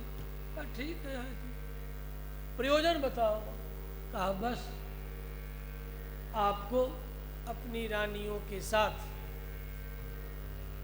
जाना पड़ेगा, अपने दामाद जी को बेटी के साथ लाना पड़ेगा। वे यहाँ आएंगे, अश्वमेध की तैयारी करनी होगी। ऋष्यशृंगस्तुजा माता पुत्रांस्तव विधास्यति, सनत कुमार कथितम एतावत् व्याहृतम मया। वाल्मीकि रामायण ही प्रमाण है कि ऋषि श्रृंग कौन है? जामाता है। किसके जामाता है? दशरथ के जामाता है। जाया पति जामाता कहलाता है। जाया, जाया माने बेटी, और बेटी के पति को जामाता कहते हैं। ऋषि श्रृंगस्तु जामाता पुत्रांस्तव विधास्यति, सनत कुमारं कथितं एतावत् व्याहृतं मया। मैं भी ये बात आपसे नहीं सुनाता, लेकिन सनत कुमार ने कहा था, और ये भी कहा था कि सुमंत समय आवे तो तू सुना देना। आज समय आ गया है। देखिए, सुमंत भी दशरथ का सहपाठी है, ऐसा नहीं है। पढ़े एक चटसार, एक ही चटाई पर सोते थे दोनों। हाँ? दोनों लंगोटिया यार थे। वो बराबर उम्र के थे, समान उम्र के थे। समान विद्या समान वय। इसलिए राजतंत्र में मित्र को ही प्रधानमंत्री बनाने की आज्ञा है, किसी को नहीं बना सकते। राजा अपने लंगोटिया यार अर्थात 5 वर्ष से लेकर के 22 वर्षों तक जिसके साथ पढ़ा है, उन्हीं मित्रों में से किसी एक को अपना प्रधानमंत्री बना रहे, जिसके हर प्रकार के सोच से परिचित हो कि किस परिस्थिति में हमारा मंत्री क्या सोचेगा, यहाँ तक उसको पता हो। कहने के लिए शरीर दूसरा है, उसकी हर प्रकार के सोच से भली भांति राजा परिचित होता था। अस्तु, वे ऋषि श्रृंग कोई और नहीं, आपके ही जाया के जामाता हैं। सनत कुमार की भविष्यवाणी मैंने आपको सुना दी। राजा बड़े प्रसन्न हुए। पूछा, मुनि कुमार ऋषि श्रृंग अंग देश में राजा रोमपाद के पास कैसे पहुंच गए? वो तो जंगल में रहते थे विभांडक अपने पिता के साथ। अब ये कहानी कह करके उन्होंने सुनाया, ऐसा हुआ, ऐसा हुआ, ऐसा हुआ। एक बार दुर्भिक्ष हुआ, ज्योतिषियों ने कहा कि आप विभांडक के पुत्र को यहाँ लाइए। उनके आते ही अतिवृष्टि होने लगेगी। उन्होंने क्या किया? राजा रोमपाद ने गणिकाओं को नियुक्त कर दिया। गणिकाएं अनेक तरह का व्यंजन, गोल गोल अनेक तरह के व्यंजन का निर्माण करके, अनेक तरह के लड्डू का निर्माण करके एक विशाल नौका पर, इसी गंगा के किनारे किनारे, यही गंगा, इसी गंगा पर नौका विहार करते हुए वो सब गणिकाएं चली। और जहाँ पर इसी विभांडक रहा करते थे, वहाँ पर अपने नौका का लंगर डाल दी। सब नाच गान करती हुई जंगल की ओर चल पड़ी। संजोग से विभांडक थे नहीं, ऋषि श्रृंग अकेले आश्रम में थे। आवाज़ सुनते हैं तो उधर ही ढूंढने के लिए चल पड़ते हैं, ये कौन है? आज तक कभी स्त्रियों का दर्शन नहीं किया था। तो विभांडक पुत्र ऋषि श्रृंग पूछने लगे, तुम कौन हो? इतने भोले भाले हैं कि उन गणिकाओं की छाती की ओर देख के कहते हैं कि ये बताओ तुम लोगों की छाती पर ये गोल गोल क्या है? कहा ये लड्डू है, बड़ा खाने लायक, बड़ा मीठा लड्डू है। खाटो खाओगे क्या? कहाँ खाएंगे, खिलाओ ना। तो झूठे ऐसे अपनी छाती की ओर ऐसे हाथ करके, लड्डू तो रखी थी और बढ़िया बढ़िया लड्डू निकाल निकाल कर देने लगी। और महात्मा कभी स्त्री तो देखे नहीं थे, बिल्कुल यही साहित्य है। यदि ऐसा सहित रामायण में नहीं होता तो मैं ऐसा कहता नहीं। अब आज तक तो कभी पका हुआ भोजन किए नहीं थे। वो सुंदर सुंदर सोधी सोधी लड्डू की सुगंधियाँ आ रही थी, वो खाने लगे। कहा और दो और दो। कहा और कहाँ मिलेगा? कहा देखो ऐसे जो फल है हमारे राज्य में बहुत है। अच्छा मुझे भी ले चलोगी क्या? क्यों नहीं, आओ। पता ही नहीं चला ऐसा विशाल नौका है जिस नौका पर छोटा सा उद्यान भी बना हुआ है। ओ लेकर के चढ़ गई, नौका का लंगर उठा, चल पड़ा, नाचती गाती आनंद मनाती, पता ही नहीं लगा ऋषि सिंह कब चले आए अंग देश यहाँ पुनः लंगर डाल दी। आते ही राज्य की सीमा में प्रवेश करते ही ओ बादल उमड़ घुमड़ करके से बरसने लगे। राजा रोमपाल आह्लादित हो गए, लगता है ऋषि सिंह हमारे राज्य में प्रवेश कर चुके हैं।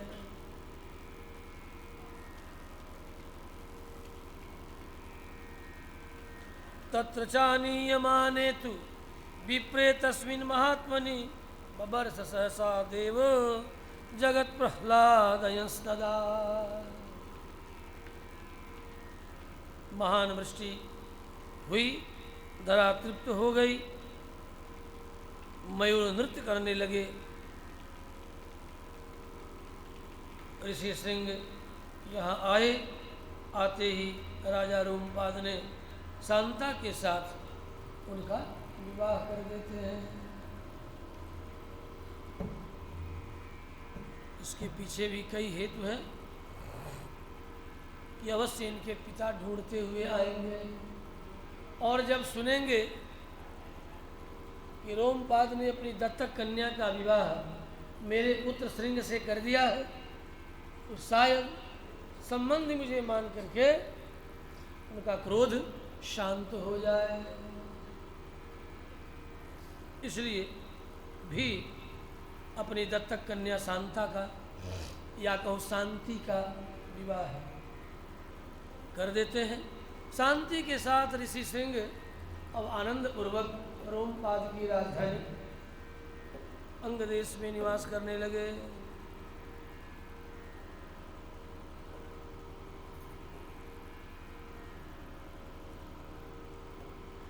सुमंत्र ने कहा, हे राजन, आपको ये सब सारी बातें इसलिए ही मैंने सुनाया कि आपको डरना नहीं चाहिए। आप अश्वमेध यज्ञ का अनुष्ठान करने से पूर्व ऋषि सिंह को जाकर के आप लावें। गुरुदेव की आज्ञा ग्रहण करके तो श्रृंगी ऋषि ही वशिष्ठ बुलावे। इसका ये भाव है कि जो प्रधान जजमान है वह जजमान अपने पुरोहित से कहे कि यज्ञ के लिए जो उपयुक्त आचार्य हो उनको आप बुला दीजिए। ये नहीं कि डायरेक्ट आमंत्रण देने लगे सीधे सीधे। श्रृंगी ऋषि वशिष्ठ बुलावा, ये भी हो सकता था कि श्रृंगी ऋषि ही दशरथ बुलावा, वशिष्ठ बुलावा। तो चक्रवर्ती जी ने निवेदन किया कि इस प्रकार का यज्ञ करने के लिए जिसे जिसे जिसे बुलाना हो ये सब काम आपके जी। तो चक्रवर्ती जी ने कहा ठीक है, मैं ही बुलाऊंगा। आचार्य किसे बनाना है, उद्गाता किसे बनाना है, होता किसे बनाना है, अध्वर्यु किसे बनाना है, ब्रह्मा का पद किसे प्रदान करना है, सारे यज्ञीय कार्य को संपन्न करने के लिए जितने ऋषि महर्षियों की जरूरत है ये सारे कार्य मैं करूंगा। राजन तू चिंता मत कर, लेकिन ऋषि सिंह को लाने के लिए अपनी पत्नियों के साथ तुम्हें जाना पड़ेगा। ठीक है, जाएंगे। इधर विभांडक को पता लगा, ओ आंखें लाल लाल किए विभांडक पहुंचे। विभांडक मार्ग में रोमपाद को पता लगे कि विभांडक चले हैं अपने बेटा को ढूंढने के लिए।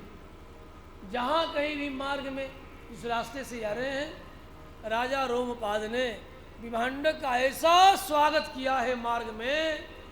और जब विभांडक ने पूछा है कि स्वागत सामग्रियां कहाँ से आई हैं, तो सब यही कहते हैं कि हे प्रभु, ये सब आप ही का है, ये कोई और का नहीं है।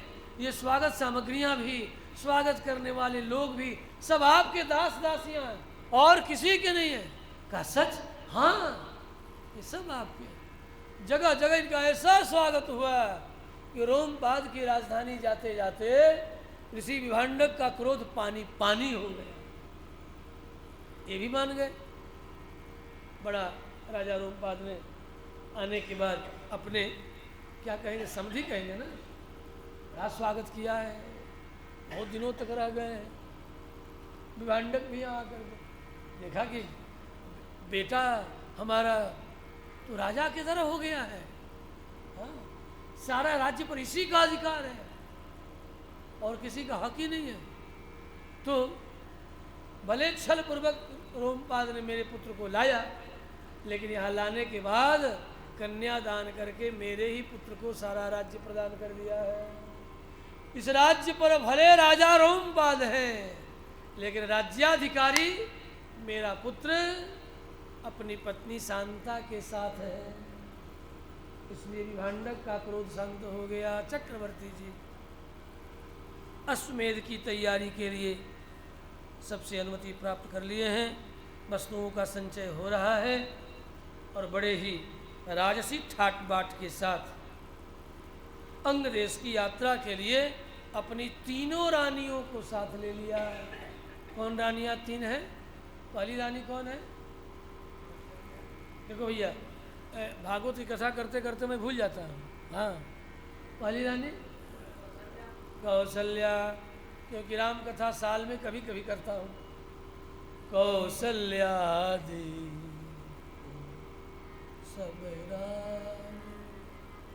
सब रानी, उसे गोसाई जी ने तो कह दिया सब रानी, लेकिन 3 रानियों को, 3 रानियों की और भी जो सेविकाएं थी उन्हें भी ले लिया, लेकिन 3 प्रधान रानियों को अवश्य लिया। लेकिन मेरा हृदय कहता है कि 3 ही को लेकर के नहीं गए हो, औरों को भी साथ लिए हो। बहुत सी रानियां तो ऐसी थी जो चक्रवर्ती जी से ये प्रार्थना करती रहती थी कि रानी का पद छोड़ हमें दासी ही बना ले, लेकिन अपना संग निरंतर प्रदान करे। तो इन 3 रानियों की, अन्य जो 360 थी, इन 3 रानियों के दासत्व को स्वीकार कर लिया था बहुत सी रानियों ने, कि कम से कम कौशल्या के घर में रहेंगी तो कौशल्या के बहाने चक्रवर्ती जी का दर्शन होगा, उनकी सेवा प्राप्त होगी, हाँ? दर्शन भी होगा, सेवा भी प्राप्त होगी कौशल्या जी के साथ हमें भी। यदि हम रानी होने का अभिमान करेंगी तो दर्शन भी नहीं मिलने वाला। मिलेगा साल में 1 दिन, 360 जो ठहरी तो 360 पर जब हिस्सा पड़ेगा तो 1 दिन हिस्सा में आएगा। और यदि कौशल्या सुमित्रा और कैकेयी की चेरी यदि बन गई तो हर तीसरे दिन राजा का दर्शन अवश्य होगा, कम से कम तीसरे दिन तो अवश्य होगा।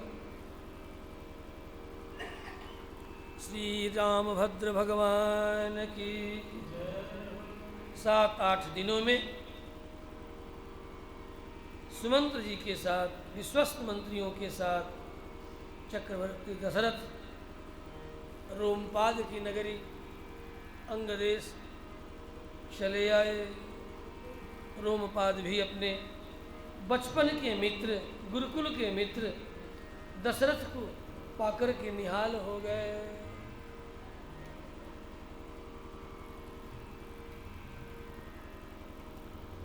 और अपने मित्र के दुख को सुना और सुनकर के निराकरण के विषय में विचार करने लगे। चक्रवर्ती जी ने कहा, मित्र रोमपाद, तूने एक बार मेरे पास रोया था तो मैंने तुझे अपनी बेटी दे दी थी। अब आज, तब से आज तक, अब उसके बाद न तो कोई पुत्री हुई न तो कोई पुत्र हुआ। अब रोमपाद विचार कर रहे हैं, अपने मित्र के दुख को सुन करके रोमपाद भी दुखी हो गए। क्या करूं क्या करूं। चक्रवर्ती जी ने कहा जरा कूटनीति है, जाते ही स्वार्थ की बात करोगे ना बात बिगड़ जाएगी। अरे गए हो तो कुछ दिन रहो आराम से। 7-8 दिन तक अपने मित्र के साथ नाना तरह की नई पुरानी बातें करते रहे। उसी में बीच बीच में पुनः खोद देते। मित्र कुछ करो कुछ करो, तुम कुछ करो मेरे लिए। क्या कर सकता हूँ, सोचो। सोचने का अवसर दे रहे हैं, क्या करना है चक्रवर्ती जी को तो पता ही है, लेकिन पहले भार दे रहे सोचने के लिए। इसलिए 7-8 दिन रह भी गए। अन्यत्र प्रसंग में मानसकार वर्णन करते हैं, जैन मित्र दुख मोहि दुखाए।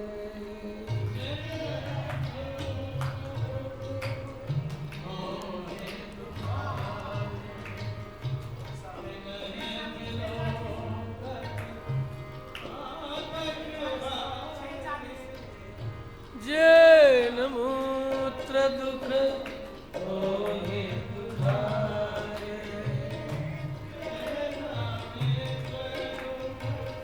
मोहि दुखारे तिनहि बिलोकत पातक भारे।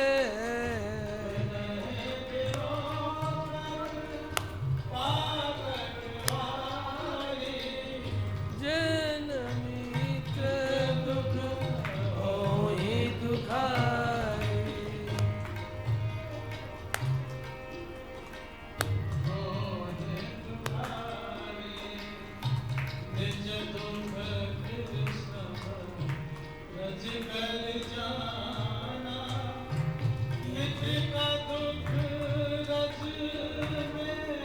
समाना संकन धरई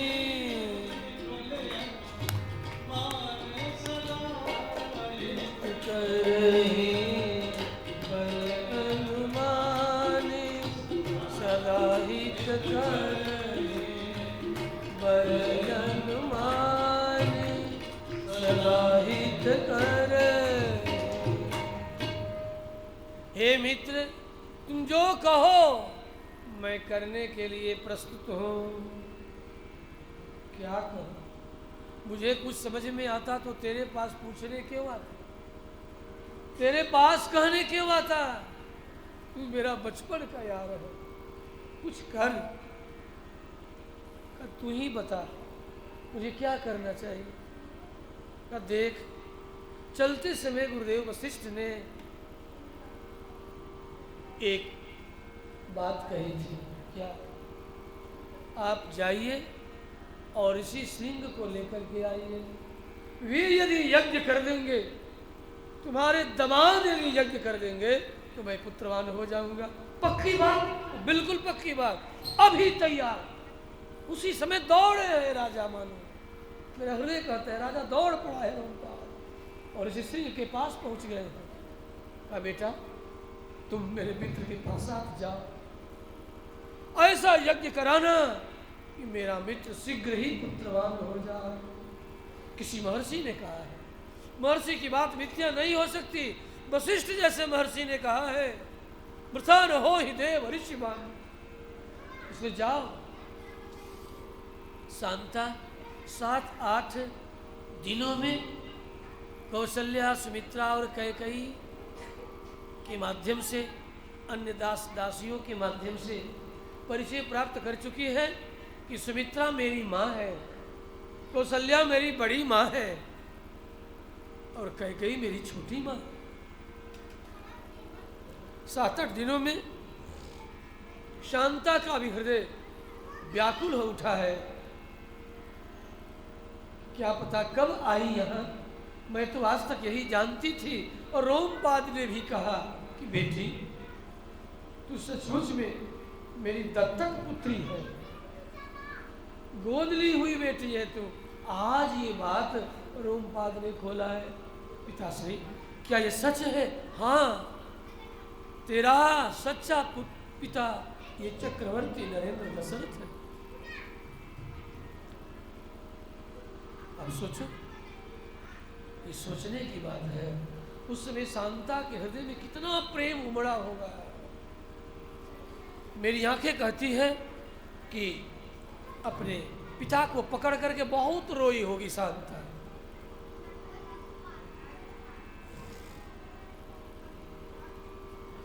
कि आपने मुझे जन्म लेते ही त्याग क्यों दिया।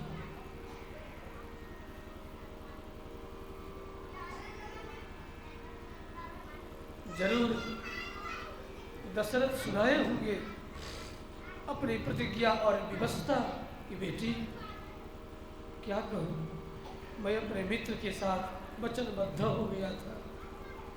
प्रथम संतान प्राप्त होते ही मैं तुझे दे दूंगा। मैं असत्य से बहुत डरता हूँ और मित्र के प्रति यही तो समर्पण है। शांता का हृदय भी व्याकुल है कि कब अपना असली नैहर देखती, अपने और भी नैहर के लोगों को पहचानती।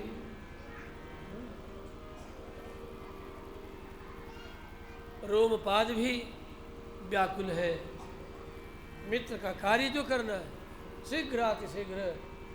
रथ तैयार हो गया। शांता की विदाई ऋषि सिंह के साथ रोमपाद कर रहे हैं। चलते चलते चक्रवर्ती जी ने निवेदन किया है कि हे मित्र, अश्वमेध यज्ञ में अवश्य आना। अवश्य आऊंगा। लौट के आए हैं। अश्वमेध यज्ञ की तैयारी, चारों तरफ बड़े छोटे सारे सामंत और राजाओं को आमंत्रण दिया गया है। अश्वमेध की सारी तैयारियां, सामग्रियों का संचय किया जा रहा है।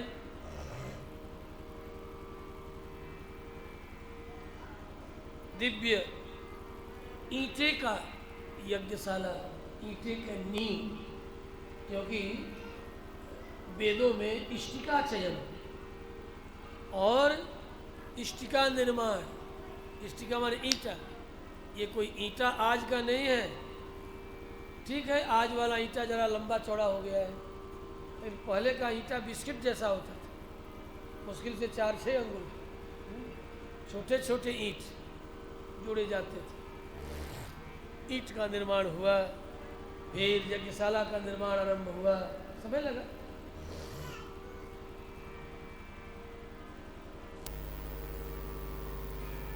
ये सब सारा कृत्य लौटने के बाद संपन्न हुआ है।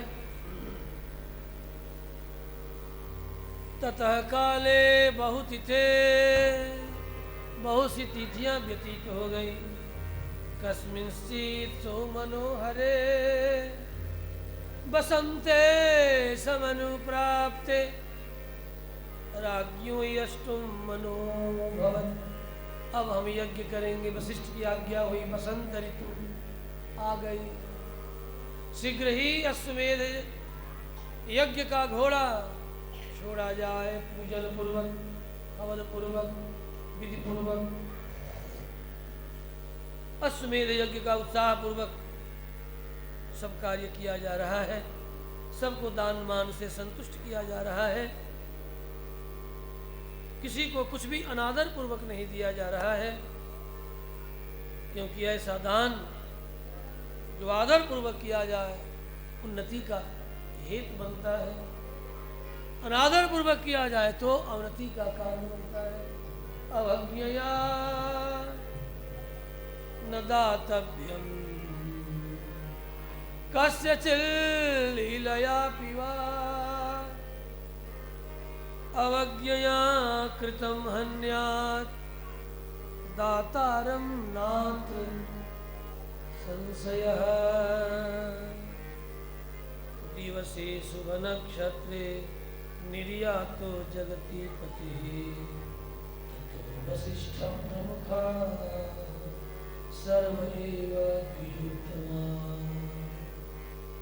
ऋष्यशृंगं पुरस्कृत्य यज्ञं कर्मारभस्तदा तथा वसिष्ठवचना ऋष्यशृंगस्य चिह्नो। वशिष्ठ की आज्ञा हुई, अश्वमेध यज्ञ की विधि आरंभ हुई, जिसमें ऋषि सिंह सह भागी हैं। सरर्यासोत्तरे तीरे यज्ञ भूमि विधीयताम। सरयू के उत्तर तट पर यज्ञ भूमि पर स्वतः चक्रवर्ती जी ने हल चलाकर बीज बपन करके, और जब जग गया, उग आया, तो सगर्भा सवत्सा गायों के द्वारा और वृषभ के द्वारा उसे खिला दिया गया। उस पर यज्ञशाला का निर्माण हुआ है शुभ नक्षत्र में। फिर अश्वमेध की विधि आरंभ हुई। अथ संवत्सरे पूर्णे तस्मिन् प्राप्ते तुरंत में। एक वर्ष घोड़ा घूमता रहा, घूम करके चलो लौट करके आ भी गया। देर क्या लगा। कथा विश्राम की और आज की जा रही है। सरर्यासोत्तरे तीरे राज्ञो यज्ञो